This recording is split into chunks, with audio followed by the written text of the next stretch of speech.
Pag ilang man sila, ibang presidente na naman, saan ito pupulot? Pahulang ito, it happened to be, ako, naiintindihan ko. Kaya, sinabi ko, this madness has to end. Sino kasama niyo dyan, ma'am? Hindi pa sinasabi. Ang ano lang kasi is, ang procedure kasi, let me be very frank with you. When you are placed under arrest, you have to submit to the person in authority making the arrest.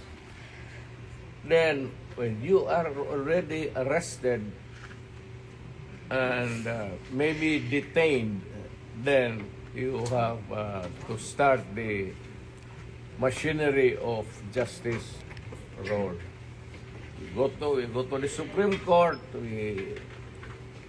Pag hindi, ako, Go to the Supreme dumaan ako sa rap, okay na sa akin. Well, nothing to lose na ako. Nothing to lose, absolutely nothing. Hindi ba rin ako sabihin mo kulong ng habang buhay? Wala ako.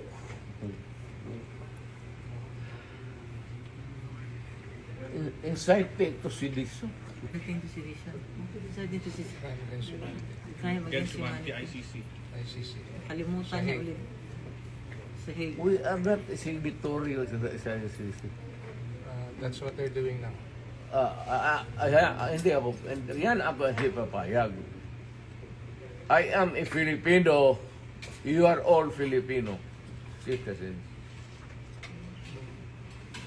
Ako, pag nagkasala, you prosecute me in Philippine courts with the Filipino judge, the Filipino prosecutor, and magpakulong ako dito sa bayan ko.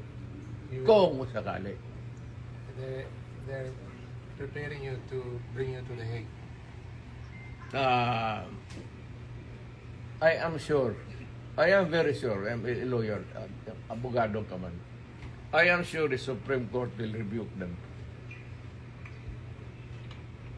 Baski na hindi tayo maghingi na, the Supreme Court will rebuke them. Tignan mo. Hindi pa bayad ang Supreme Court.